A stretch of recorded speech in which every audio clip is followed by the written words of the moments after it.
बड़कागांव विधानसभा के अंदर सौंदा बस्ती में हम आए हैं। जयराम का भी पूरा भौकाल मचा हुआ है पूरे झारखंड में। क्या लगता है कि वो उनका पार्टी से जो कैंडिडेट है कुछ दमखम दिखा पाएंगे, टक्कर? उतने लगता है कि टक्कर अम्बा प्रसाद के देश में दे पाएंगे। वो जेल चला गया, मुख्यमंत्री थे हेमंत सोरेन था, फिर आके फिर ले लिया, तो इसमें किसको क्या दिक्कत होना चाहिए? हेमंत सोरेन को तो चुन के पहले से बनाया गया था, एक महीना छोड़ करके फिर उसको बना दिया, क्या दिक्कत है उसमें? उद्योगपति को देखता है, उद्योगपति ला के क्या क्या हमारे यहाँ जिंदल खुला, कितने लोग रोजगार, स्थानीय लोग। हमारे यहाँ आईजी बंद है, हमारा यहाँ क्लास फैक्ट्री बंद है, कितने उद्योग जगत बंद हो गए। तो राज्य सरकार इस पे कहाँ सोचती? इसमें अम्बा भी बिछड़ी हुई है और इनसे पहले जो भी भाजपा सरकार के जो भी विधायक रहे लोकनाथ महतो जी, वो भी पिछड़े रहे। उन लोग सिर्फ छठियाला में जाते हैं, फीता काटने का काम रख। जोहार, नमस्कार। सफर 24 से मैं रंजन कुमार। बड़कागांव विधानसभा के अंदर सौंदा बस्ती में हम आए हैं। ये सौंदा बस्ती है जो पतरातू प्रखंड के अंदर आती है और यहाँ पे एक सलून है, न्यू जुवेली मेंस पार्लर। यहाँ पे कुछ लोग हैं जो अपने हजामत बनवा रहे हैं, बाल दाढ़ी कटवा रहे हैं। सलून आप ही का है? चलिए, आपका शुभ नाम बता दीजिए। मेरा नाम एमडी नौशाद है। नौशाद जी, धन्यवाद। नौशाद जी, चुनाव विधानसभा का अनाउंस हो गया है और पहले फेज़ में हम लोग का बड़कागांव विधानसभा आता है और उसी में आपका ये सौंदा बस्ती है, पतरातू प्रखंड में ना। पतरातू प्रखंड, केरेडाड़ी प्रखंड और बड़कागांव प्रखंड, तीन मिला करके एक विधानसभा है। आप हमको ये बता दीजिए कि पिछली बार जब चुनाव हुआ था तो आपने किसे सेलेक्ट किया था? अम्बा प्रसाद। अम्बा प्रसाद को। तो अम्बा प्रसाद इस बार भी मैदान में है। कि आपको क्या लगता है कि बदलना चाहिए या काम कर रहे हैं तो इनको कंटिन्यू करना चाहिए? कंटिन्यू करना चाहिए, काम तो बढ़िया कर रहे हैं।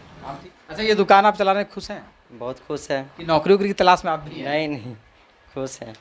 नौकरी का कभी लालसा आया मन में कि नौकरी? नहीं, मतलब पूरा खुश है इस दुकान से? जी खुश। अच्छा, रोशन लाल चौधरी भी खड़े हुए हैं। क्या लगता है उनका टक्कर देंगे या फिर पीछे पीछे जैसे 2 साल से रह रहे हैं 2 बार से वैसे ही रहेंगे? वो आज तक हमने देखे हैं। देखे ही नहीं? नहीं देखे हैं। यही पतरातू में उनका सुनते हैं। एक साल हो गया मेरा यहाँ पे दुकान खोले हुए, उसको आज तक नहीं देखे हैं। रोजगार का क्या स्थिति है झारखंड में? आप ये बताइए, सरकार का क्या रवैया लगता है रोजगार में युवाओं के लिए? कितना लोग बेरोजगार है? ये तो 100 रोजगार चला रहे हैं, बोलते हैं हम तो नौकरी नहीं चाहिए हमको। ठीक है, जो भी है, बेरोजगार का मतलब क्या होता है? जिसके पास कोई रोजी रोजगार ना। रोजी रोजगार नहीं है। आप एक चीज़ बोलिए, अगर इनको नौकरी दे दिया जाए, भी सरकारी नौकरी दे देंगे तो ये नौकरी ये काम जो कर रहे हो करेंगे? बंद कर देंगे। कोई भी करेगा। सरकारी नौकरी का जो सुविधा है, जो सैलरी है, जो तनख्वाह है, वो बढ़िया रहता है। बढ़िया रहता है, आराम से काम होता है, सारा कुछ रहता है। अच्छा, हेमंत सोरेन सरकार 5 साल में रोजगार के मुद्दे पर फेल रही या पास? ये बता दीजिए। जिस तरीके से आंदोलन रहा, फेल है। क्योंकि छात्रों का बहुत बड़े स्तर पे आंदोलन रहा रोजगार को लेकर के, पेपर लीक मामला। कोई भी अभी तक ऐसा सरकार नहीं बना है जो रोजगार के लिए बना हुआ है। कोई भी है वैसा सरकार? बता दीजिए आप। यानी इसकी पिछली सरकार को भी आप ले रहे हैं टारगेट? कोई भी सरकार अभी तक ऐसा नहीं बना है जो रोजगार दिया हो।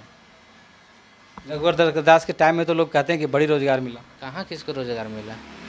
सब वही है, हालात वही चल रहा है सबका। रोजगार के मुद्दे पर सरकारें फेल है। अच्छा, एक आखिरी सवाल और, थोड़ा पॉलिटिकल है। चंपाई सोरेन को मुख्यमंत्री बनाया गया था कुछ दिनों के लिए आपातकालीन स्थिति में, उनको हटा करके और फिर से हेमंत सोरेन ने मुख्यमंत्री का पद धारण किया। इस चीज़ को आप कैसे देखते हैं? अच्छा किया या बुरा किया? उन लोग का ये पार्टी का मैटर है, इसमें हम क्या बोले? अच्छा करे चाहे बुरा करे, वो बना दिया, वो हटा दिया, तो उसकी मर्जी। बनाया कौन? एक पब्लिक सेंटिमेंट। नहीं, हम पब्लिक सेंटिमेंट से मतलब नहीं रखते। हमको एक बात बताते हैं, वो अपना पार्टी का डिसीजन है। वो अपना हेमंत को बनाया, चाहे हेमंत हट के उसको बना दिया, फिर आया वो अपना ले लिया। उन लोग का आपसी सहमति है, अपना जो भी करे, इसमें क्या हमको लेना देना? अब कल को बोलिएगा उसका बीबी से झगड़ा हो गया, ये हो गया, तो उसका हमको सेंटिमेंटल, सब उसका आपसी मामला है, वो अपना करे। आपसी मामला, लेकिन मुख्यमंत्री जो होता है पूरे राज्य का होता है। अच्छा, एक बात बताइए, वो जेल चला गया, मुख्यमंत्री थे हेमंत सोरेन था, फिर आके फिर ले लिया, तो इसमें किसको क्या दिक्कत होना चाहिए? हेमंत सोरेन को तो चुन के पहले से बनाया गया था, वो एक महीना छोड़ करके फिर उसको बना दिया, क्या दिक्कत है उसमें? यानी आप ये कह रहे हैं कि अपनी चीज़ को, किसी चीज़ को देखने के लिए अगर कुछ दिन के लिए दिया गया है तो वापस लेने में कोई आपत्ति नहीं है? कहाँ नहीं है, क्यों आपत्ति क्यों? अभी हम आपको ये दुकान अगर वो बोलता है कुछ दिन के लिए रखने के लिए, तो फिर वो आकर के ले लेता है, तो क्या दिक्कत है उसमें? ये जो पॉइंट आपने बोला, ये सही पॉइंट लगा कि अगर हेमंत सोरेन के चेहरे पर चुनाव लड़ा गया था, मुख्यमंत्री के चेहरे पर, वो मुख्यमंत्री थे, कुछ दिनों के लिए वो अगर जेल चले गए और उस वक्त वो किसी को दिए तो ये दायित्व तो बनता है उनका कि उनके आने के बाद वो ले सकते हैं वापस। इसमें कोई राजनीति नहीं करनी चाहिए। आपको हम पैसा देते हैं तो भैया आपसे पैसा वापस तो हम लेंगे ना। अब उसमें आप बोलिएगा नहीं आप पैसा दिए थे तो क्या हुआ, वो तो मेरा होगा, ऐसा नहीं कुछ होता है। मतलब उसकी वो पार्टी का है, वो अपना है, ऐसी मामला है, इसमें हम लोग को कोई कुछ नहीं। इसमें इसको सवाल मैंने इसलिए किया क्योंकि इसको भाजपा जो है सेंटिमेंट तरीके से खेल रही है और इसी सेंटिमेंटल गेम को लेकर के होता है राजनीति में ना, इसीलिए हम राजनीति से दूर रहते हैं क्योंकि इसमें सिर्फ खेल चलता है। यहाँ सेंटिमेंटल खेल, कुछ भी खेल बनाया जा सकता है, तो इसलिए हम ये सबसे सारा कुछ दूर रहते हैं। बात को बतंगड़ नेता लोग बना देता है। हाँ, इससे हमको कोई मतलब ही नहीं है। अगर वो आपके लिए कर रहा है तो मेरे लिए भी करेगा ही करेगा। मेरे कुछ करने से नहीं करने से कुछ बदलने वाला है नहीं। इंसान बोल देता है 1 वोट से ये हो जाता है, कुछ होता नहीं है। चलिए, आप नहीं कहते कहते भी बहुत बात की है, आपका बहुत बहुत धन्यवाद, थैंक यू। इधर आइए सर, आप फ्री हो गए, आप अपना शुभ नाम बताएं। मेरा नाम शशि भूषण बावरी है। शशि भूषण बावरी जी, चुनाव का माहौल एक तरीके से लेने के लिए हम लोग आए हैं। विधानसभा का जो चुनाव चल रहा है, 5 साल के कार्यकाल को हेमंत सोरेन को और कांग्रेस के गठबंधन का जो कार्यकाल था, आरजेडी कांग्रेस हेमंत सोरेन के, कैसे देखते हैं इसको? बहुत अच्छा रहा है। रोजगार के मुद्दे पर पूरी तरीके से सरकार फेल रही, युवा लोग बहुत ज़बरदस्त आंदोलन। पूरे भारत में रोजगार की समस्या है, इसका जवाब मोदी जी भी दे और राज्य सरकार भी दे, दोनों जिम्मेवार है। और जिस तरह झारखंड का जो रॉ है, जो खनिज संपदा है, जो यहाँ विस्थापन नीति है, जो हमारा कोयले का पैसा बाकी है, खनिज का जो रॉयल्टी बाकी है, यदि वह झारखंड को मिल जाए तो शायद झारखंड की काया पलट हो जाए। यानी आपका इशारा है कि जो बकाया केंद्र सरकार के पास है वो बकाया नहीं दिया जा रहा है। मिलना चाहिए, वो हमारा झारखंड का पैसा झारखंड में आना चाहिए। रॉयल्टी का हकदार हम लोग हैं, झारखंड के लोग हैं। झारखंड का विकास के लिए वो बहुत ही ज़रूरी चीज़ है। और यदि हेमंत जी ने मांगा तो गलत नहीं मांगा। अच्छा, आप हमको ये बताइए कि अंबा प्रसाद जो इधर की विधायक हैं पिछले 5 साल से, उनके पहले माँ थी, उनके पहले उनके पिताजी थे जोगिंद्र साव और श्रीमती निर्मला देवी, पिछले 15 साल से एक परिवार में विधायक हैं। आपको लगता है कि ये बहुत कुछ ऐसा कर दिए हैं जिसके लिए जनता एक बार और इनको चुनेगी? देखिए ना, भाजपा भी 15 साल रही है बड़कागांव विधानसभा में, इससे पहले सीपीआई भी 15 साल रही है, और वर्तमान जो कांग्रेस की विधायिका हैं वो भी विधायक जो हैं वो भी 15 साल। हाँ, परिवार 15 साल शासन किए, कांग्रेस का भी रहा है।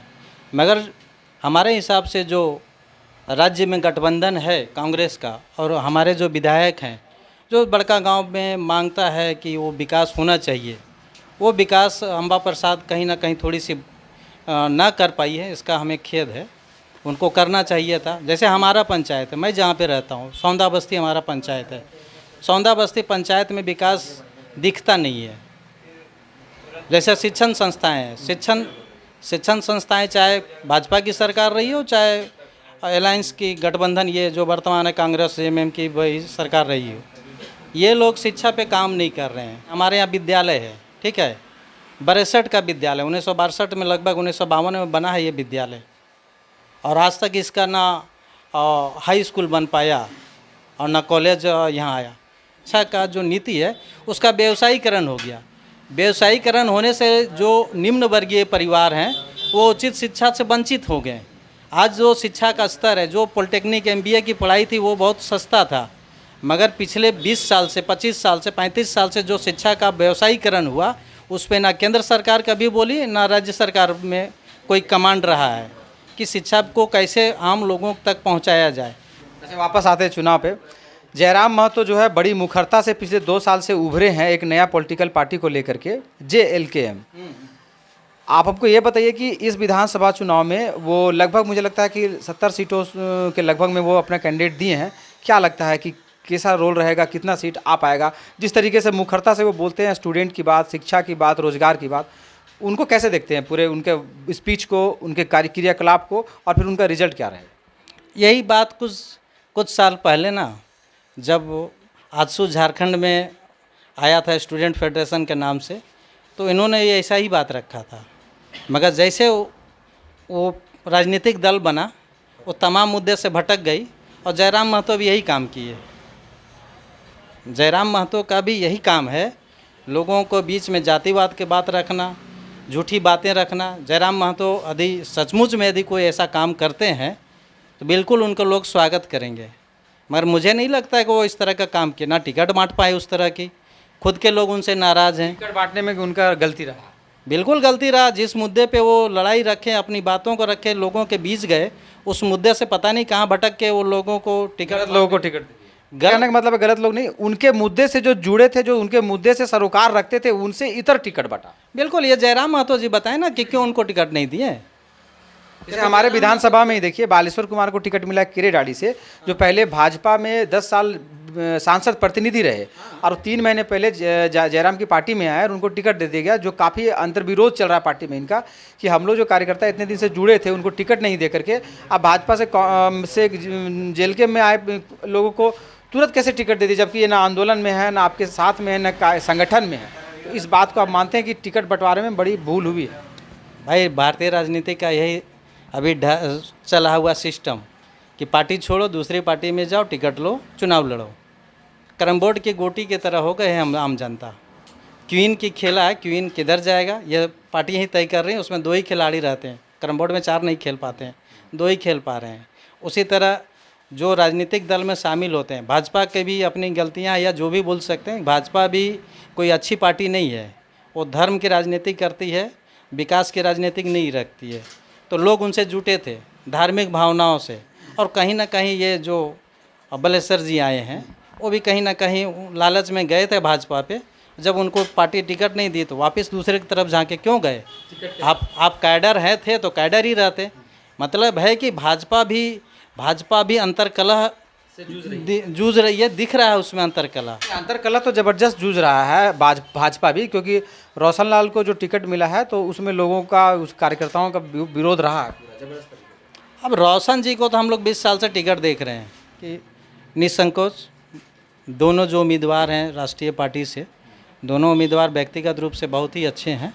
मैं किसी एक व्यक्ति का नाम ना लूँ, दोनों पार्टी कैंडिडेट अच्छे हैं, दोनों अच्छे हैं। व्यक्तिगत रूप से रोशन भी जी अच्छे हैं, अंबा प्रसाद भी अच्छे हैं। कि मुझे वो आजसू का जो झारखंड का अस्तित्व की बात थी, वो झारखंड का अस्तित्व की बात अब आजसू नहीं करती है। फिर भी रोशन जी अपने हिसाब से बहुत अच्छे कैंडिडेट थे, उनको भी अपने पार्टी से ही चुनाव लड़ना चाहिए था, ये मेरा मानना है। अब थोड़ा सा शॉर्ट करेंगे इसको। 3 कैंडिडेट, आपको लगता है कि तीनों कैंडिडेट टक्कर में है, बाकी कोई नहीं? त्रिकोणीय मुकाबला नहीं, त्रिकोणीय नहीं जाएगा। किसके किसके बीच? अंबा प्रसाद जी के पास है और ये रोशन जी के साथ में ही जो भी चुनाव का जो टक्कर है वो, हाँ, वही दोनों के बीच में दो पक्षीय ही चुनाव है। नहीं, एक अंतिम सवाल पूछ करके क्लोजिंग करेंगे। जनता को वोट देने से पहले किन मुद्दों को ध्यान में रख करके वोट करना चाहिए? ये कैंडिडेट नहीं देखना है, उसको मुद्दा देखना। कैंडिडेट की बात नहीं करता हूँ, ये सवाल ही आपका बहुत अच्छा है कि राज्य में एक ऐसा सरकार आए जो यहाँ के विकास तय करे, यहाँ की कानून व्यवस्था को सुदृढ़ करे, यहाँ के रोज़गार को सुदृढ़ करे, और जो विस्थापन नीति है, यहाँ का जो स्थानीय मांग है, जल जंगल की जो लड़ाई है, वो कैसे बचा रहे। ये सबसे बड़ा मुद्दा है झारखंड का। और झारखंड आज जो पिछड़ा है, इसको सभी पार्टियों ने लूटने का काम किया। जैसे अभी वर्तमान में मैं देखा, दोनों पार्टियां, राज्य सरकार में जो वर्तमान पार्टी है वो भी और जो विपक्ष में है, दोनों ने अच्छा खेल खेला। हम जनता को ठगने का काम किया। किसी ने 1000 का ऑफ़र दिया, किसी ने 2500 का ऑफ़र दिया। ये निंदनीय है। चुनाव आयोग को भी इस बात पे गहराई से लेना चाहिए कि किसी भी राजनीतिक दल को भारत में पैसे का ऑफ़र नहीं देना चाहिए। ये हमारा पतन होता है, लोकतांत्रिक व्यवस्था की पतन है। हमारा जो मौलिक अधिकार है वो हमें मिलना चाहिए। स्वास्थ्य, मकान, रोज़गार, यही तो हमारा मांग है। हम कहाँ मांगते हैं? आप तो रोज़गार है, ये सरकार जो बैठी है, लोग सब उद्योगपति को देखता है। उद्योगपति ला के क्या क्या, हमारे यहाँ जिंदल खुला, कितने लोग रोज़गार, स्थानीय लोग। हमारे यहाँ आईजी बंद है, हमारा यहाँ ग्लास फैक्ट्री बंद है, कितने उद्योग जगत बंद हो गए। तो राज्य सरकार इस पे कहाँ सोचती है? हम जनता चाहते हैं कि रोज़गार का सृजन हो, मगर कैसा रोज़गार हो जहाँ पे यहाँ के लोगों का मामला हो, विस्थापन का जो मामला है वो हमको मिले। हम वैसे ही लोगों को, वैसे ही पार्टियों को देने, और मुद्दा उन्हीं राजनीतिक दलों को देंगे जो इन बातों को हल करने का अपना दमखम दिखाए। मैंने देखा, ये पिछला 5 साल से लेके पिछले 5 साल का भी 15 साल का भी देखा हूँ कि हमारे जो विधायक रहे हैं उनमें सिर्फ फोड़ रहा है फीता काटने का। ये आपका कर्तव्य नहीं है। आप कर्तव्य से बंधे हुए, आप संवैधानिक पद पे हैं। संवैधानिक पद पे आप अपनी मर्यादा को रखते हुए काम कीजिए। उन क्षेत्रों में अपने प्रतिनिधि को भेजिए जहाँ पे आपके प्रतिनिधि नहीं पहुँच पाते हैं। आपका हवाई जो एरोप्लेन है, जेट है, जिसमें आप सफ़र करते हैं, उसको थोड़ा स्लो कीजिए, वो बहुत ही ज़रूरी है। आपने बहुत अच्छा सवाल उठाया। जो फीताशाही, जो एक तरीके से जो आपने कहा फीता काटने वाली बात, आपको बता दें कि आजकल एक चलन सा चल चुका है, एक ट्रेंड बन गया है कि छोटे से छोटे दुकान का उद्घाटन हो या छोटा से छोटा पुलिया हो, नाली हो या सड़क हो, हर में पता चलेगा विधायक से लेकर सांसद तक फीता काटने चले जाते हैं, जो कि बड़ा ही निंदनीय है। क्यों? क्योंकि विधायक सांसद के पास बड़ी जिम्मेवारी है क्षेत्र की। उन्हें बड़े कामों के लिए चुना गया, ना कि फीता काटने के लिए चुना गया। वहाँ उनके प्रतिनिधि भी जा सकते हैं, विधायक प्रतिनिधि, सांसद प्रतिनिधि जा सकते हैं, उनके नेता जा सकते हैं, गांव पंचायत के नेता जा सकते हैं, मुखिया जा सकते हैं। उन लोग की भी ये छोटी छोटी काम है। लेकिन पता चलता है चेहरा चमकाने के चक्कर में जो है बड़े लीडर, जो विधायक और सांसद जैसे लीडर जो है, वो ट्रांसफार्मर का उद्घाटन, दुकान का उद्घाटन, नली का उद्घाटन, गली का उद्घाटन, ये केवल अपने फ़ोटो शूट के लिए और अपना चेहरा चमकाने के चक्कर में जाते हैं। जबकि ये ऐसा नहीं होना चाहिए। बड़े बड़े कामों के लिए इन्हें चुना गया है, इनको बड़ी जिम्मेदारी दी गई है, तो बड़े काम करने का इनको एक तरीके से मादा रखना चाहिए। शुभ नाम बता दीजिए। मोहम्मद माजिद अंसारी। माजिद जी, ये बड़कागांव विधानसभा के अंदर जो सौंदा बस्ती आपका है, इधर पिछले 5 सालों में विकास का काम आप कैसा देखें अपने विधायक के थ्रू, कैसा रहा? ठीक ठाक रहा। ठीक ठाक रहा। अच्छा, आप इस विधायक को आगे कंटिन्यू करना चाहते हैं या कुछ बदलाव होना चाहिए? सोचेंगे। 5 दिन हाथ में समय, 8 दिन, अब तो वोट देने का टाइम, सोचेंगे, लास्ट टाइम एकदम। हाँ। आप युवा हैं, अभी रोजगार क्या आपका यही दुकान है? नो, नहीं, क्या रोजगार क्या करते हैं? कंस्ट्रक्शन का काम है। कंस्ट्रक्शन का। तो कंस्ट्रक्शन से काम से आप खुश हैं या फिर आपको रोजगार कुछ व्यवस्था नहीं हो सका तो आपने स्वरोजगार शुरू किया? खुश है, खुश है। खुश है। अच्छा, झारखंड के युवाओं के जो रोजगार जिनके पास नहीं है, तो आपको लगता है कि युवाओं का जो गुस्सा है, उनका जो प्रतिशोध है, वो सरकार के खिलाफ वोट में निकलेगा? थोड़ा सा ध्यान देना चाहिए युवाओं के प्रति, बस। युवाओं पर, हाँ। युवा लोग के रोजगार पर, बस रोजगार पर थोड़ा सा ध्यान देना चाहिए। अच्छा, हेमंत सोरेन। एक आखिरी सवाल, जयराम महतो को आप कैसे देखते हैं? उनके पार्टी को, उनका विचार को कैसे देखते हैं? बहुत बढ़िया विचार है। बढ़िया विचार है। मतलब उनका जो दिए हैं टिकट जिनको, वो जयराम के नाम पे उनको भी वोट मिलना चाहिए या मिलेगा?